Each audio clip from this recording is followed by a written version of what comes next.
Let's start talks. Okay, nice. I'm Jeremy. I'm Karina. Welcome. Nice to meet you. Nice to meet you. I'm excited. You look very sunny like the outside. What'd you say? You look very sunny like the outside. Oh, Yeah. What are you vibe coding? I have no idea. I have like a whole Yeah. backlog list. Oh well, yeah. I guess given how easy it is to spawn apps into existence, Exactly. you could probably get through your whole backlog in one day. Exactly. Yeah, glorious time to be coding. What'd you say? Oh, it's just a glorious time to be coding. Exactly. Are you live streaming? Yeah. Nice. We'd like to talk from Lovable. It's what? We have a talk from Lovable. Okay, cool. I'm gonna give a quick intro as well. Okay,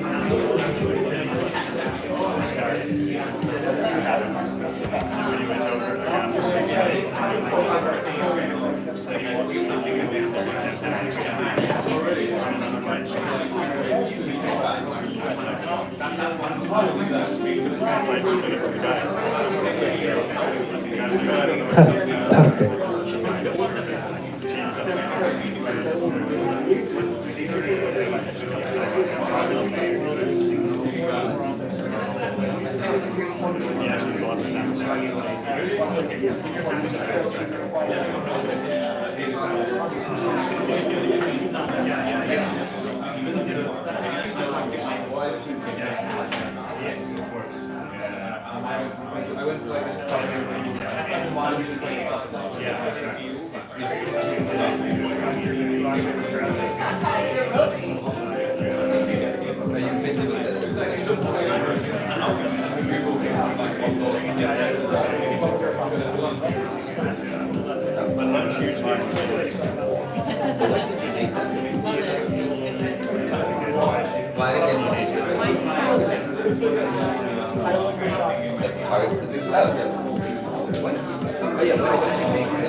Have you seen other writers? I thought that they were all here. Oh yeah.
Testing.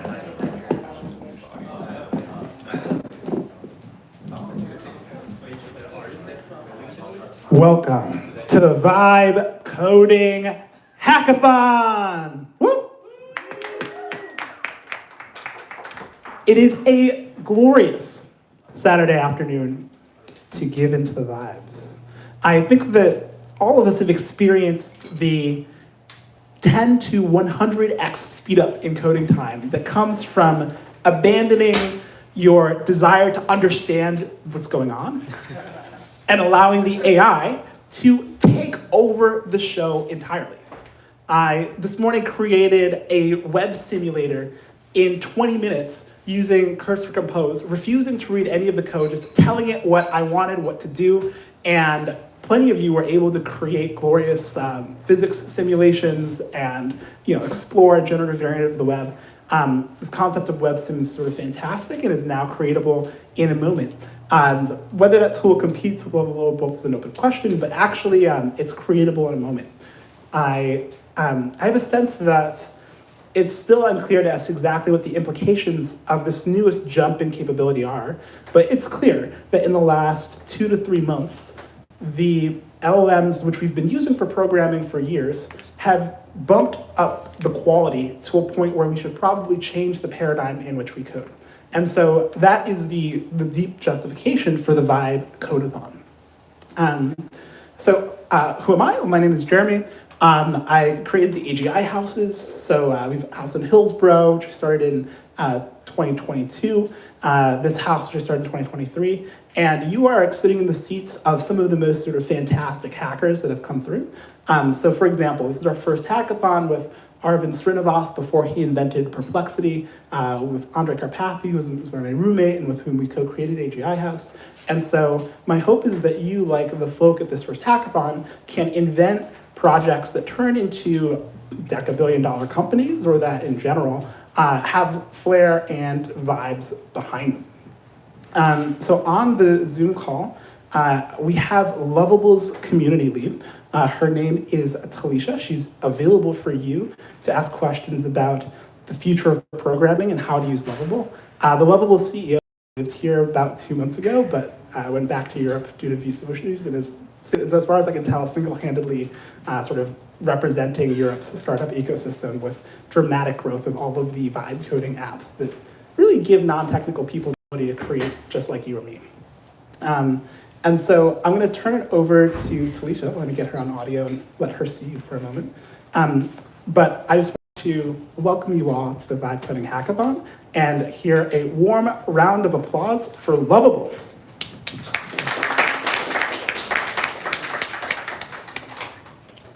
I should test audio.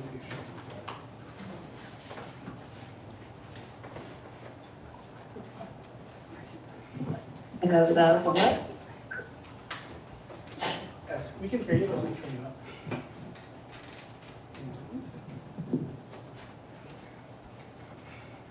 Okay.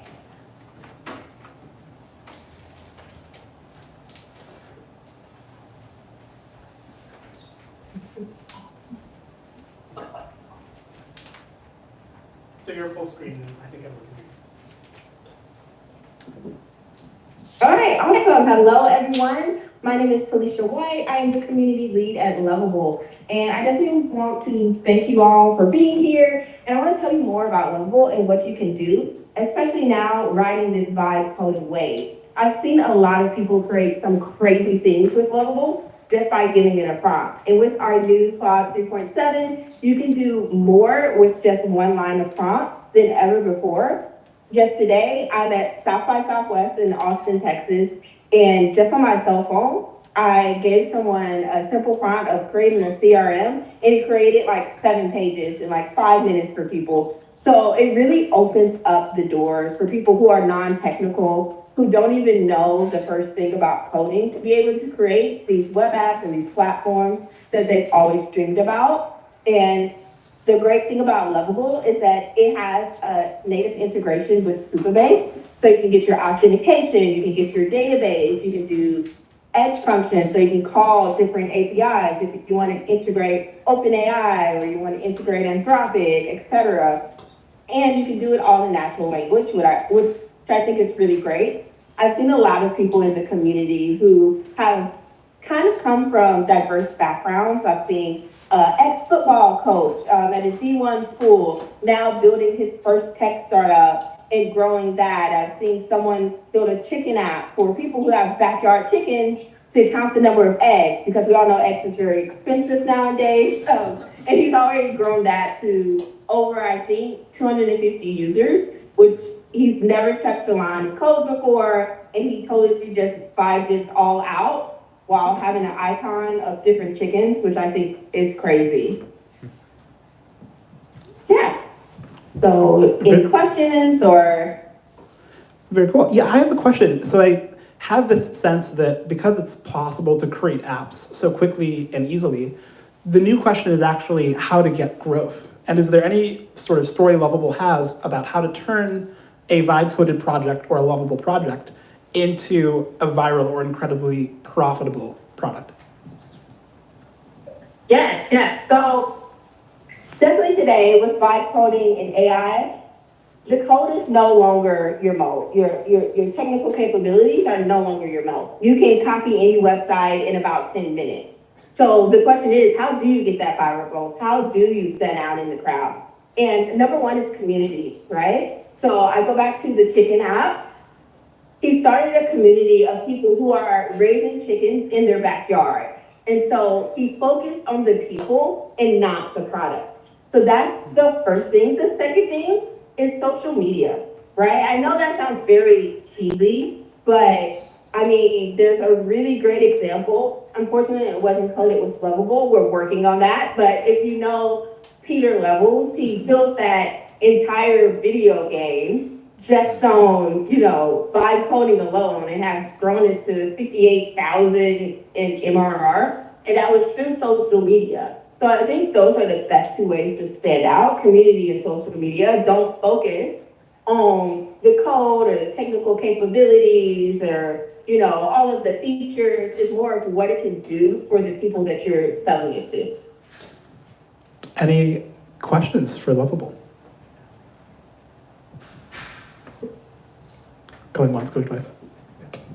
I actually have a question. It's very similar what the previous question was. Right now we have an attention economy, and we know that it's much easier to create any website, any image, any video, everything is not being augmented or rather generated by now. I'm wondering how this is going to be in the future and how you see the attention economy shifting into trust economy, basically by only wanting to use the products that we are used to and we trust because we are just overstimulated by the new, interfaces that everyone can create basically just by telling an LLM to, hey, please create this dashboard for me. So what do you think is like this decision fatigue and the trust component in the user's decision which product to use in the future? Yeah, definitely. So I think we're going to see a lot of people starting to make personal web apps. Like they're going to start making things particularly for themselves. And then it's going to come down to what tools that you personally feel like you need. I definitely agree that there is this trust that needs to be earned for not only the vibe coding tools, but also kind of your big tech tools out there and what they're doing and how everyone wants to be AI now, etc. But at the end of the day, I think it's going to be people making things for their individual use cases, and it might not even be for an entire audience. It could just be for, say, just the people in the room now. Let's hear it for the future of programmatic personalization. Thank you, Talisha.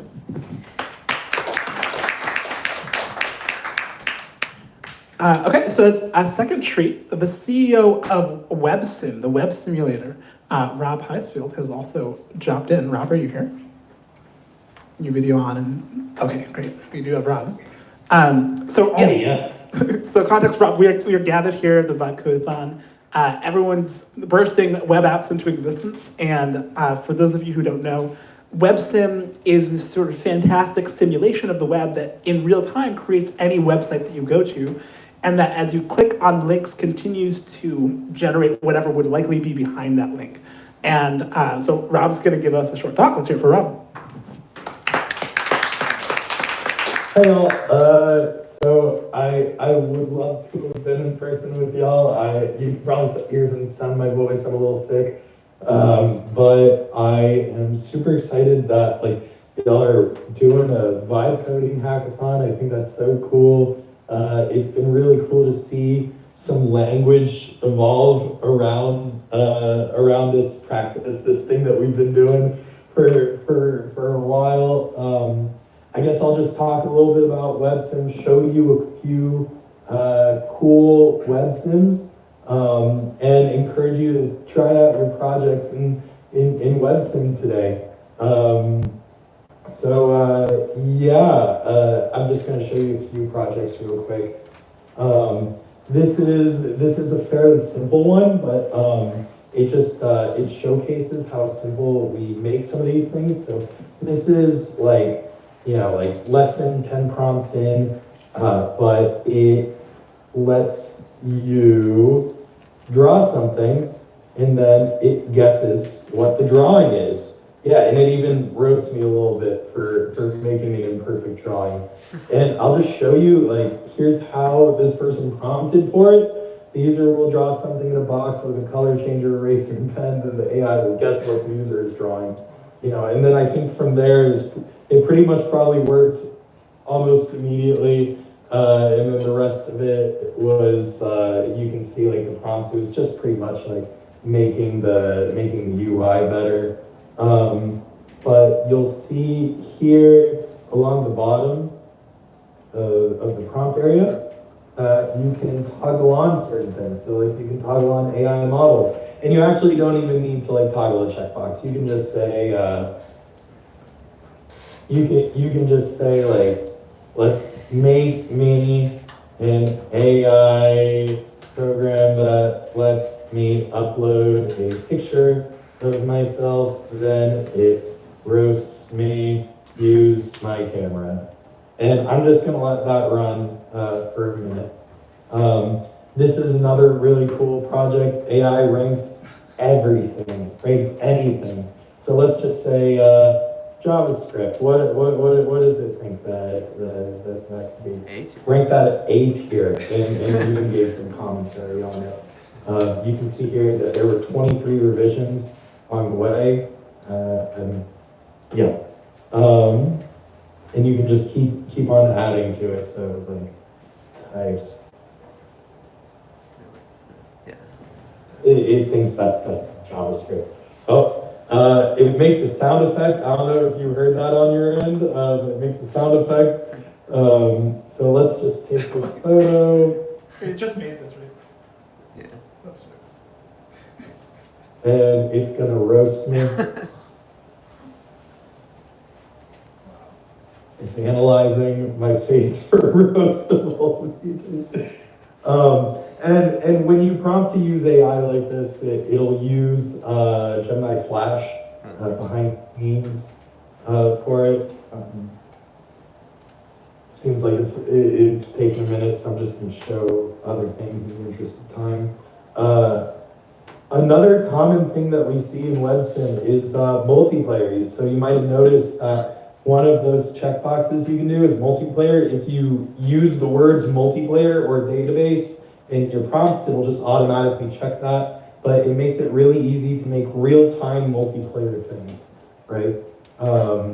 So we really try to make things batteries included. And this one actually combines multiplayer and language models. So I'm just gonna say, make me Batman. It made me Batman. Spider-Man. Spider-Man. Oh my Yeah. god, that's terrible. And so this is almost like Club Penguin-esque, right? So I mean, like, you really have so many options. I'll also point out that, like, especially since this is one of my projects, especially since the new Sonnet came out, Sonnet 3.7, it's really capable. It'll just spit out tokens like it's nothing, you know. So like here you'll see, like, I actually gave it a pretty long prompt. This is the common technique you'll see in vibe coding where people like workshop a prompt in a specification with like ChatGPT or with Claude, and then they'll just put that whole prompt in there, right? And it gave me something that was mostly functional right off the bat, but I can just make a chart. So I'm just gonna say, you know what, this is Jeremy Nixon. He's pretty jacked, so I'm gonna make it 90. And then intelligence, sure, 90. Let's put it there. Dexterity, so many big muscles. I don't think his dexterity is very high. So let's just go ahead and save the chart. Yeah, Jeremy Nixon. And this is another pretty common trend that we've been seeing on WebSim, which is like this blank does not exist, right? So this Yu-Gi-Oh card does not exist. Let's say green-eyed white tiger monster card, and it's gonna make that for me because it can also, with the same AI images, same AI like ability, it can generate images as well. You also don't need to use that. It can go pretty advanced, right? You can make 3D things. Really, you know, it's just it's incredible to see. You can also upload your own assets. You can upload images or sound effects. You can search through our asset browser to find images and sound effects to add to your creations. And then once you're done, you can post it, and then it'll show up for everybody. You can start getting comments on it, getting feedback, might start iterating with your user base. So yeah, that's WebSim. Let me just show one more thing that's one of my favorites. This is Doge Decimator. These are real government agencies and it's real percentages of the federal budget.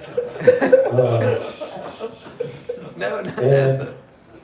it shows you how much of the budget you cut to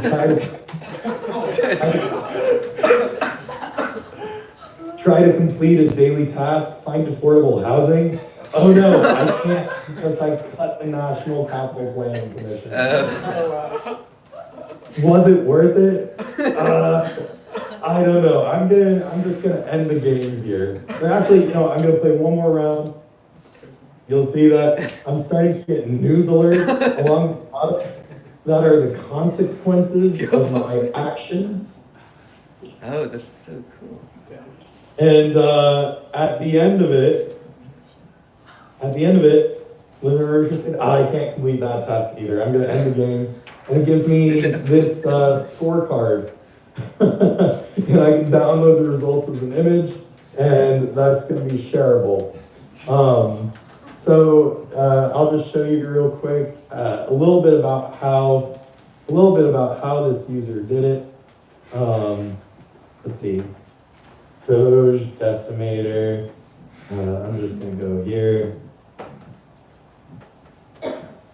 and you can see that what this user actually did was they went to the federal, went to a government website and found a spreadsheet that was basically all the government agencies and the percentage.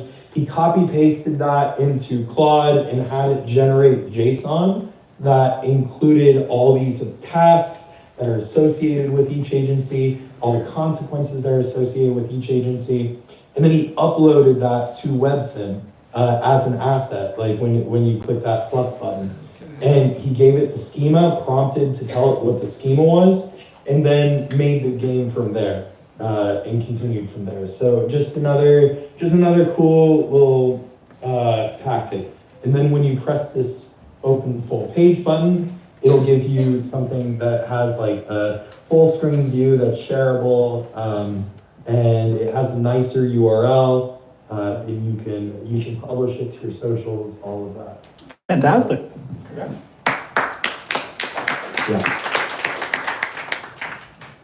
So we have to jump to a sponsor talk, but obviously WebSim is featureful and incredible. I think uniquely centers machine learning algorithms like the ability to roast a person using image to text or having LLM calls in loop. And so fantastic opportunity for us all. Thank you, Rob. Yeah. Let me just throw out, if anyone uses WebSim and makes something really cool, then I'll gift you a free plan. You'll just be able to use it as much as you want. Okay, so infinite WebSim credits on offer. Let's hear it. Okay, up next is our primary sponsor and the inventor of multi-on debit card. Dave, are you here? Fantastic. Bring it up, Dave. And Div is responsible both for the food that is about to arrive, but also has created a new company whose t-shirts many of you are wearing. Div, take it away.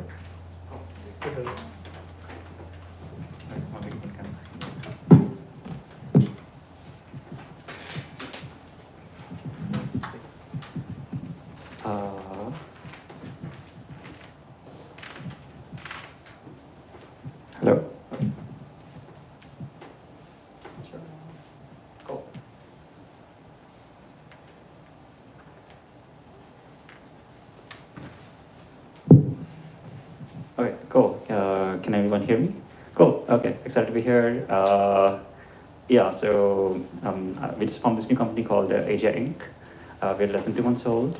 Previously, I was running this company called Multivan, where we built the first web agent that can go and like do things in your browser. And now we're kind of branching out more towards like how does trust look like? It's like how do you have trustworthy products that you actually want to use? How can you actually do a lot of transactions online, right? And then how can you have like more of a personalized experience with agents? So we're building a lot of vertical applications that can enable you to start using agents in your more everyday life. And right now, I think people don't trust agents. They're very finicky. They're very slow.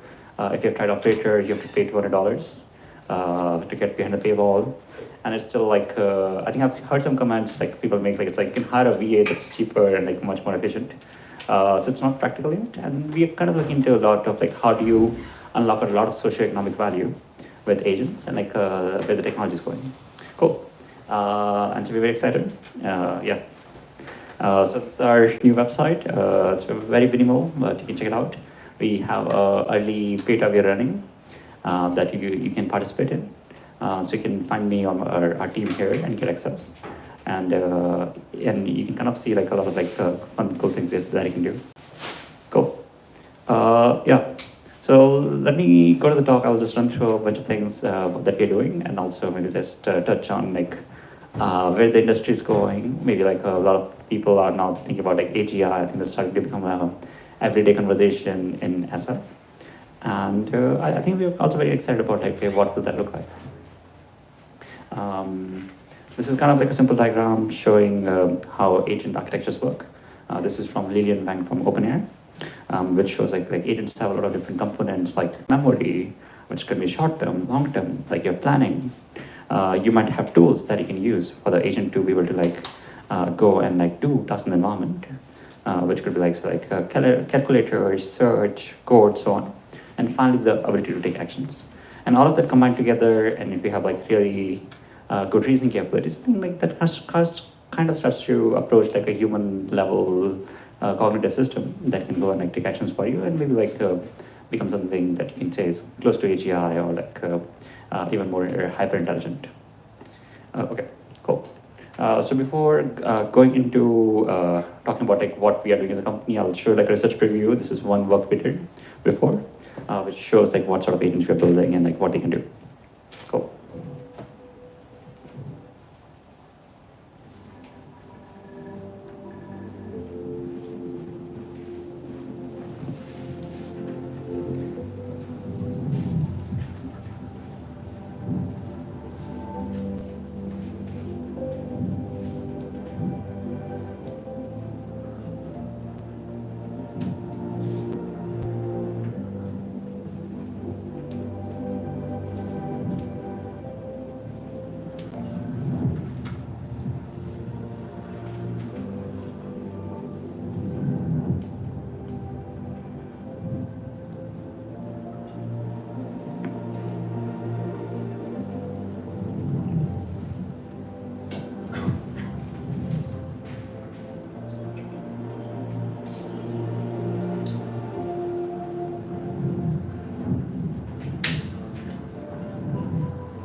Output here.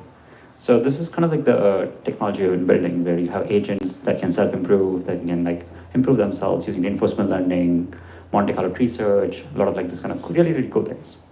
And now what we're looking to do is like, okay, like how can you actually unlock these agents to become a part of your everyday workflows? And that requires a lot of things, like how do you trust them, how do you authorize them to connect to your payments, how do you connect them to your logins? What does the human interaction look like? And that's kind of like the challenges we're very excited about, and that you can like, I think that you can come and like see like what we're building afterwards. There's also a bunch of like efforts we have been doing around like agent evaluation, agent protocols. I'll touch upon like one thing we're doing, which we are calling as real evals. So the idea is right now, if you look at agents, it's very hard to measure performance because there's no really good leaderboards. Like it's very hard to know is this agent actually work or not. And so that's why we built this new benchmark, which we're calling real evals. So this stands for Realistic Evaluations for Agents leaderboard. It's a new leaderboard where we are like mimicking the top 20 websites on the internet, and then we are building actual replicas. And then you can go and evaluate agents on these replicas of different websites for like Amazon, Airbnb, so on. You can actually find it at reallevels.xyz, and we have a leaderboard. If you saw, like, I think Karpati was tweeting like last week, it's like it's starting to get very hard to measure the performance of LLMs because everything is just web-based, everything is kind of saturated. If you look at LMSys or Chatter, everything has like kind of like everything's peaked already. And I think measuring like performance on agentic tasks, I think is the next leaderboard, which I think will like let the community know what is actually working or not.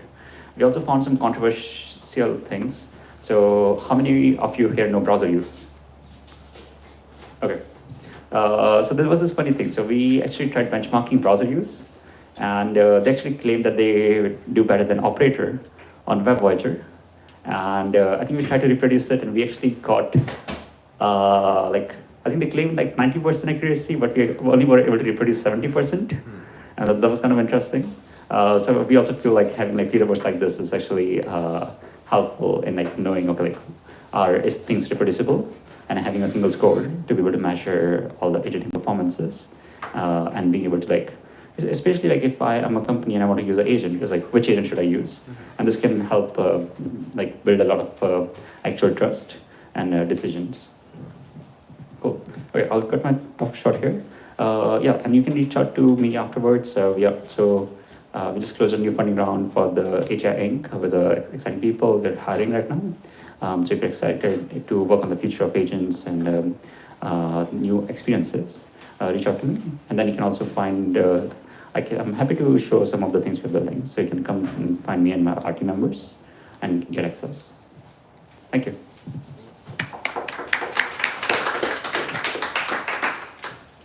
Any questions about the future of agentic browser? Yeah, I think the or cloned websites is really interesting. So I assume that you do like fake payments or something like that. But my question is, how do you measure? Like, is the benchmark within the cloned website code, or is it just based on checking whether they got the expected result? Like, how does the benchmark determine the success rate of an agent on one of these websites? So I can show you. Let's see.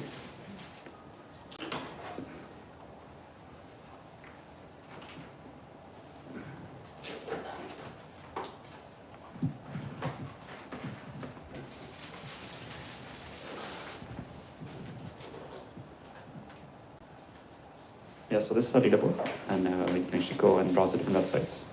So suppose you go to our Amazon clone, Amazon, and you kind of see what's happening. You click around, find like things, add to cart, buy now.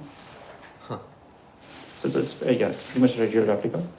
We don't have payments yet, but like we can like see, okay, did you complete the task or not? Wow. And so it's very extensible. We're going to open source an SDK, so we're also taking contributions from the community on how can we improve this. And we have a leaderboard.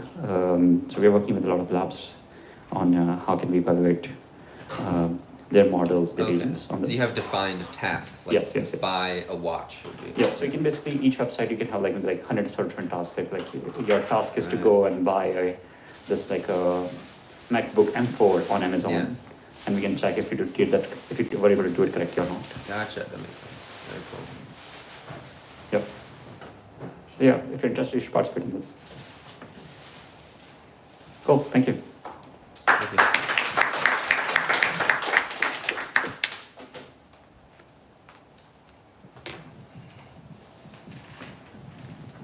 Okay, this is the point of the hackathon where the mic is turned over to you. And so we're going to open with a public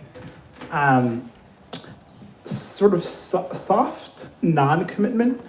So basically it's a option for others who are interested in what you might be up to at the hackathon, might be curious about what you're doing or working with you, to sort of take a look at what you're planning on working on and potentially, approach you maybe over lunch, maybe befriend you, so that you guys can vibe together.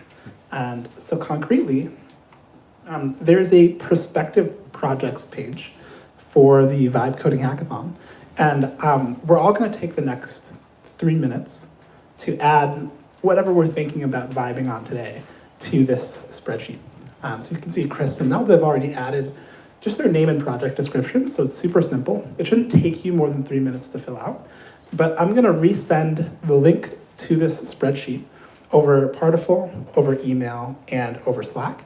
And you should all be silent from 12:23 to 12:26 as we populate the spreadsheet with all of our prospective projects.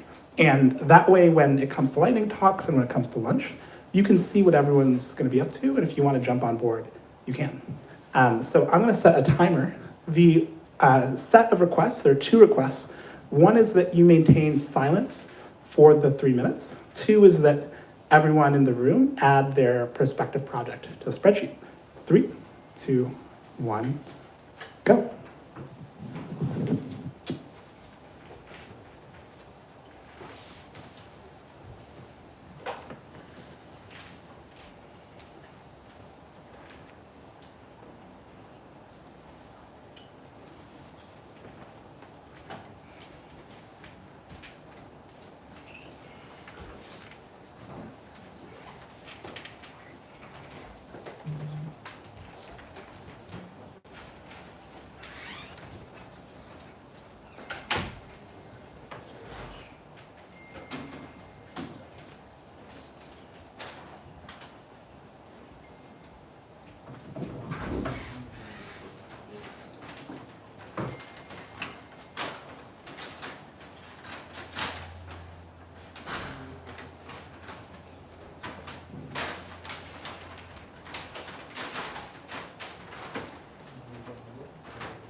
All right, you have a minute and a half left to finish adding your project to the spreadsheet.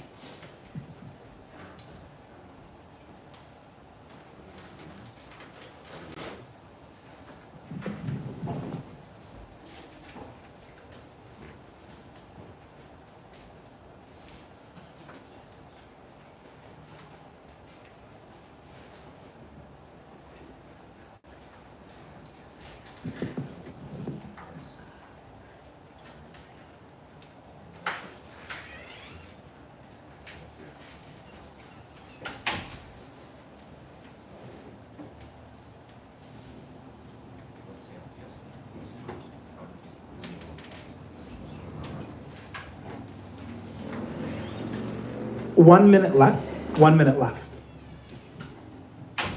Raise your hand if you still need to finish. Or is everyone done? Okay, there's still people who need to finish. Please do finish. Where did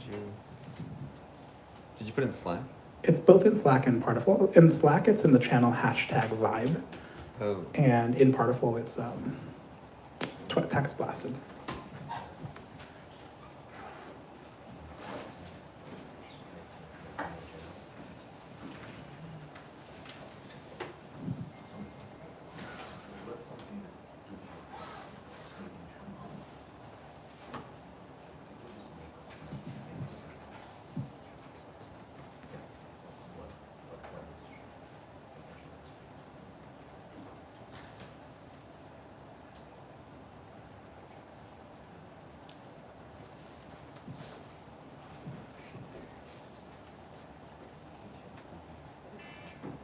Time. Cool. Does anyone need more time, or is everyone good to go? Okay, great.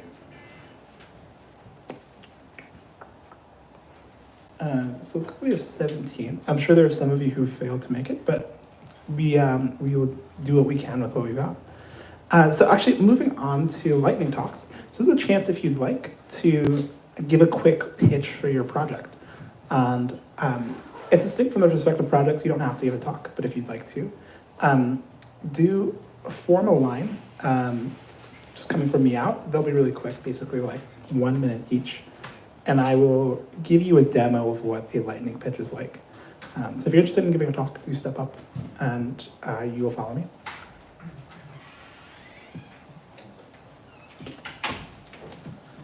Okay, so I am interested in basically the vibe coding product as a target of vibe coding. So, can you build Lovable in a vibe coding sesh? Can you create V0? How much secret sauce is really in these tools? And in the ability to customize it, I'm interested in payments after authentication. So the idea is really company generation. If you create a promptable product, so you can, with a few prompts, put something together that's valuable to people financially, then you can have your users create a company by having their sequence of prompts lead to a unique web URL. No one needs to know that it came out of your website generator. And it offers a service that basically has some free tier that allows them to pay for some additional capability. And that would be the first company generator. So if you'd like to vibe code a company creator into existence with me, let me know. And yeah, do applause for everyone. Okay, up next, do introduce yourself. Yes. Cool. Hi, I'm Leah. Sorry.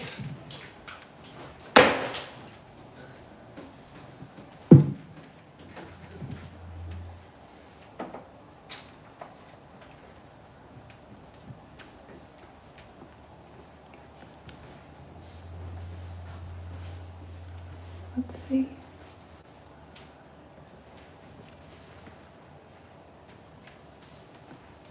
Okay.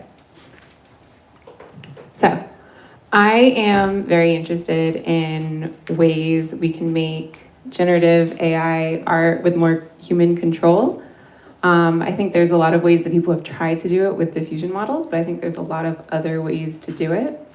This is one example. This is based on some code written out of MIT in 2020 and then taken from DeepMind and made better in 2021.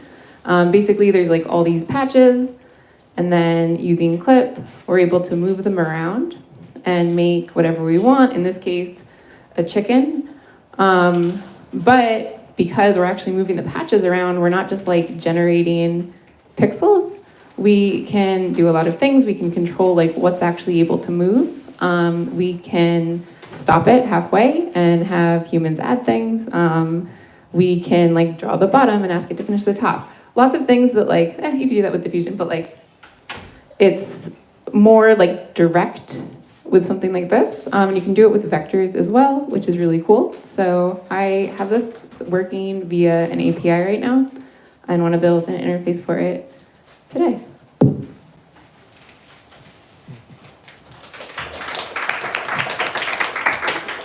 Before you move on, what's your name? Leah. Okay, Leah? You're inside. No. Oh, okay, so actually, do send a message with your name. Okay, yeah. How do I get this one? It's in the park or you should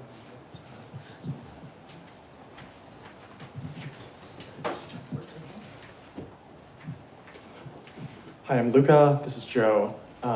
We have some other housemates coming, and we're going to be building a house automation system for our house. We're trying to do like misaligned AI agents that can control our lights and things at our new group house. Let me see if I can plug this in. like a ghost in the house. Oh yeah, inhabitants. Yeah, exactly. This is our website. We're a new group house in Nob Hill. And we're just all design engineers. So we're gonna bring more of our housemates today and be working on just getting our house hooked up to the mainframe. I think that's everything, yeah.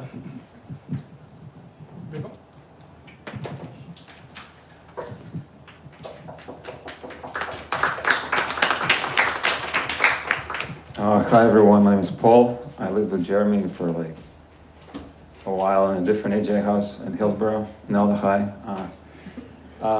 Basically, I'm launching an app soon in the App Store, and I need a bunch of content on Instagram and YouTube and TikTok. It's kind of a pain in the ass to create content, even though you can copy somebody else's video and then like, these days you watch like somebody else's video and then you put a caption on it and then like, you don't create content, you just like copy it, but even copying that is kind of hard, and then you need to like find it, you need to like tag it, you need to like sort of post it. well, you need to vibe code your own app. So it's kind of, I want to just build this thing that kind of helps you to manage all this, daily, post as much as possible, and then within the limits of the systems, of the platforms. And I think it's a useful thing, maybe, open source it, So that's it. That's a pretty simple job for today. Thank you.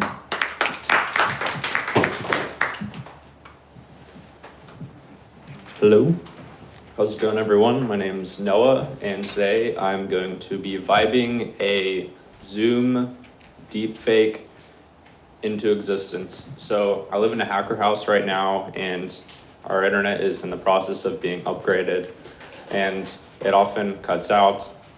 There was a roommate that was on a call with the VC, and they said they were cutting out during the call. So the thing I'm going to make today is, if your internet connection drops during a Zoom call, we are going to swap in a deepfake into your place. The MVP is, it's literally just going to say, until your internet comes back on. So if you want to build that, I'm over here, let me know.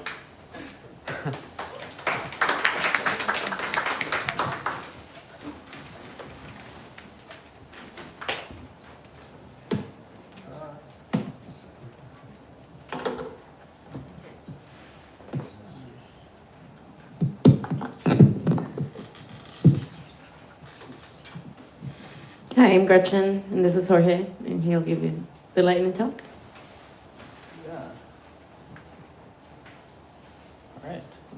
So we call our project Vibe Check, keeping the prompt simple, which is writing secure code with AI. So like Gretchen mentioned, she's Gretchen, I'm Jorge. A pretty simple idea. I've never played with either Bolt or prompt, or sorry, cursor. So this would be a first, and I think the goals are pretty clear. I mean, generally speaking, AI coding is taking over, but like everything, are we writing code that is objectively secure? So, null hypothesis is it's just as good as anybody else's code. It has security holes, but, stuff that you would find. So let's see where we get with that. We were going to look at the security implications, and we're going to see if we can identify vulnerabilities. Two-pronged approach, we're going to basically say, okay, can we prompt these systems to write secure code from the get-go? And if not, if we have insecure code for whatever reason, can we fix it with these tools, and can we make that easier? That was it. Thank you.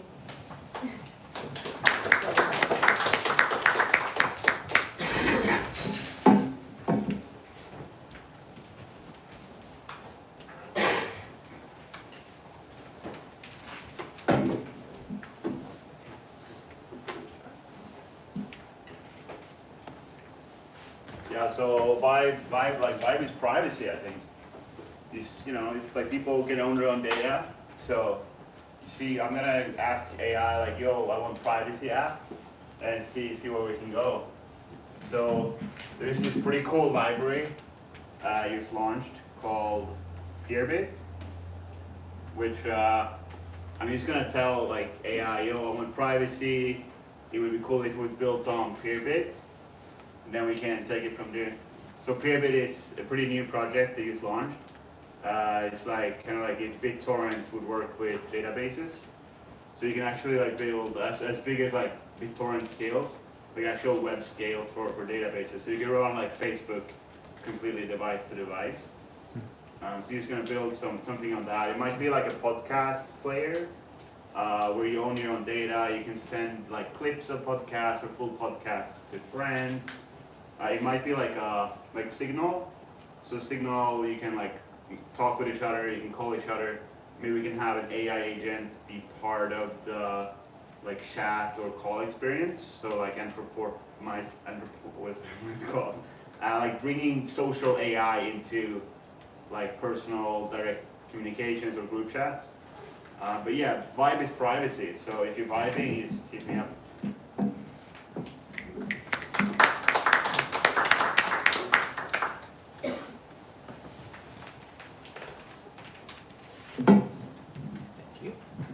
Hey guys, for this vibe coding, I'm just going to try to pretend to be pissed off cake shop why my quotes are not going to the potential customers. So basically analyze how our conversation went, whether we were coding the right price, so all these like synthetic data, and just try out all the AI tools. So yeah, Cursor and Replit, so just build it from the scratch. So that's what I'm thinking. That's it.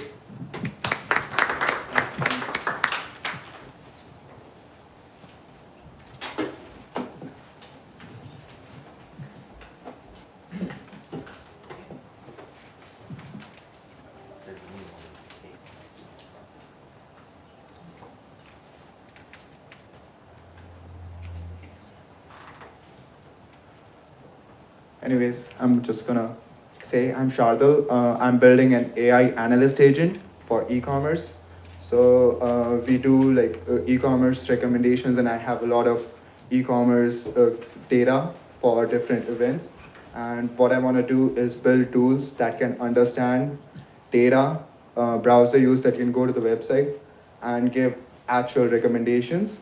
So I already have one MVP that was entirely vibe coded, and I want to create a standalone agent using vibe coding that will give some useful insights.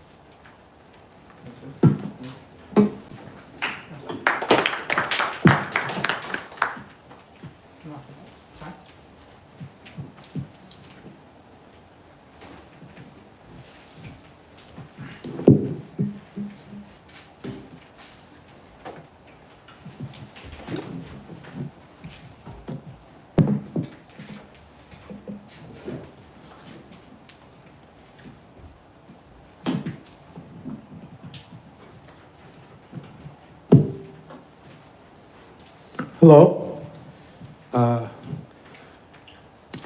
We we recently built the first ever like multi-agent API. So if you want to integrate like multiple agents into your application, you could do so with the Swarms API, and it's kind of easy. So all you have to do is like you build a configuration for your Swarm, and you give it a name, and then you build your agents. You can give each agent a name, system prompt, model name. You could also give them tools. And yeah, then you choose essentially like how do they communicate with each other. There's many ways of enabling them to communicate. You can run them concurrently, sequentially, hierarchically. And there's a couple of other ways. And you can also integrate any agent from any framework or any application. If they have an API or MCP server. So yeah, let me know if you want to integrate multiple agents into your app, and yeah.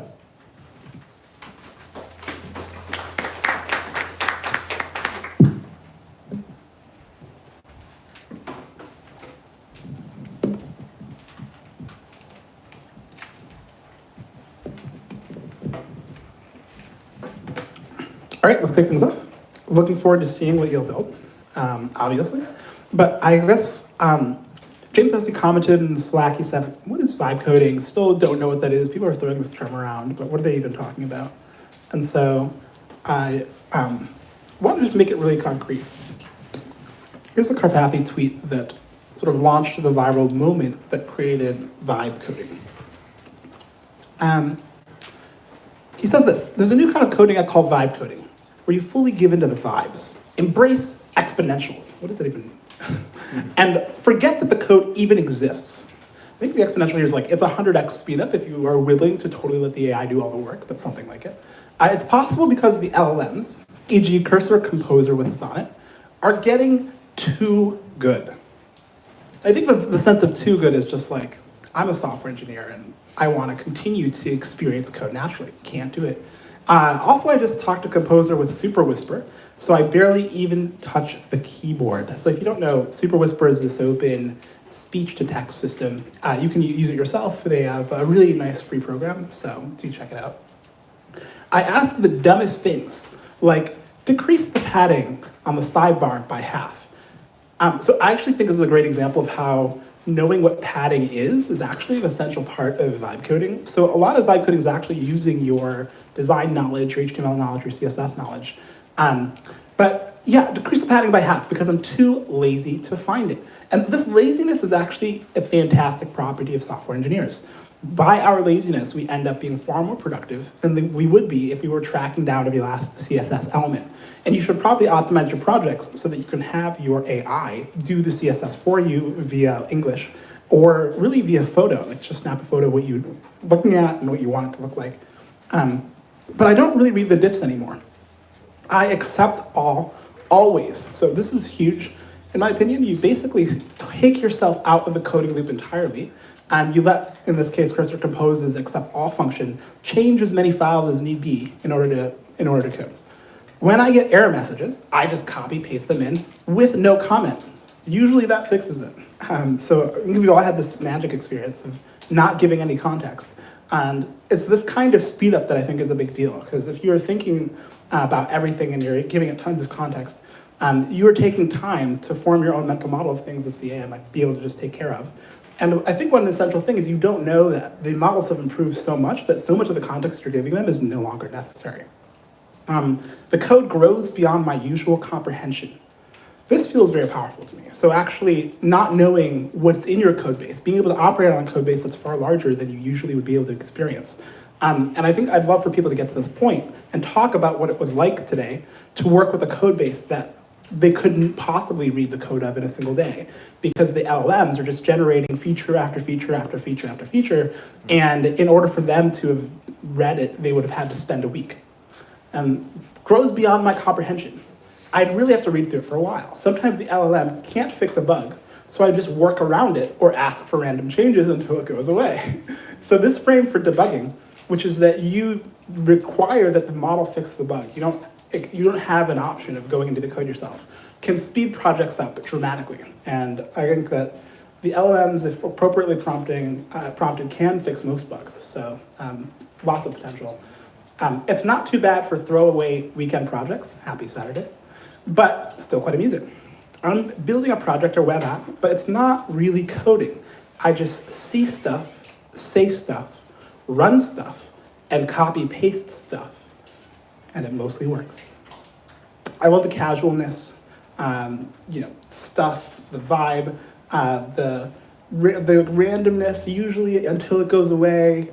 It's all very flowy. And so the intent for the day is to spend the next 7 hours, so 1 to 8 p.m., in a state of flow, in a vibe state. So vibe code your app into existence. I think I was talking to someone who has a Rolodex of apps. They're going to kill all of them. It feels like the technology makes that possible. So build everything that you've dreamed of. I think it's possible to do things that were previously beyond imagination. But this is vibe coding as initially sort of described by Andre, and I think especially in Cursor Compose, it's a real experience. You don't end up with code fixes, you end up with a sequence of prompts, and you can go back and see all your prompts, and you know that you're vibe coding when it's just pure English. Okay, so with that all said, sorry, Paul, what's up? How do you work in teams in web code? I didn't do that, but it feels like it's mouse across different files, and then everyone's changing files. And Yeah. How do you do that? Yeah, no, actually, I was thinking about this yesterday. It's really not clear to me that it's possible. And I think you can commit to GitHub, but you want to be as uncommitted about the commit as possible.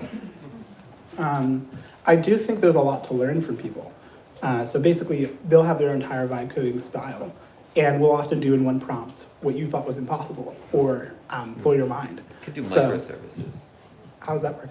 Well, if you have two entirely separate repos that just make API calls to each other. Cool. Yeah, split the project up into parts that are cleanly decomposable is one answer. But I do think that total code base awareness is actually a pretty big part of why vibe coding is functional. And so I would try to cooperate in the normal way, have a shared GitHub repo, push to GitHub after each commit and after each big change, and split the project up to the degree that it's complicated. I think in the case of your project in particular, there's a lot of complicated parts that can be segmented off. So someone could do all of the connections to social media apps, and the other person does the rest of the app, the UI, the back end, because actually connecting to all of the apps is the hard part. And so that's how I would decompose your project, but I'm sure that everyone has their own question and opportunity. Cool. Any other questions? Anyone curious? Good. Okay, so it is 12:47 p.m. We have 7 hours of vibe coding in front of us, which should be sick. You are currently on the 3rd floor of a 4-story mansion. There are glorious, like, vibe-oriented views. It's a Saturday afternoon, so get stoked to build some stuff with some cool kids. I can't wait personally to burst my apps into existence. If you can smell it, I know which of you are already eating it. There's food served in the back, so do avail yourselves of lunch. Physical logistics, so there's a bathroom in this left-hand corner, and there's another bathroom on the bottom floor. Please do not go upstairs. Those are private bedrooms that we'd like to keep off limits, and we'll probably mod the stairs so that it's obvious to everyone. And yeah, do embrace the spirit of vibing, embrace the exponentials. It should be a wonderful afternoon to code with you all, so let's hear it for the kickoff of the first ever Vibe-a-thon. Woo!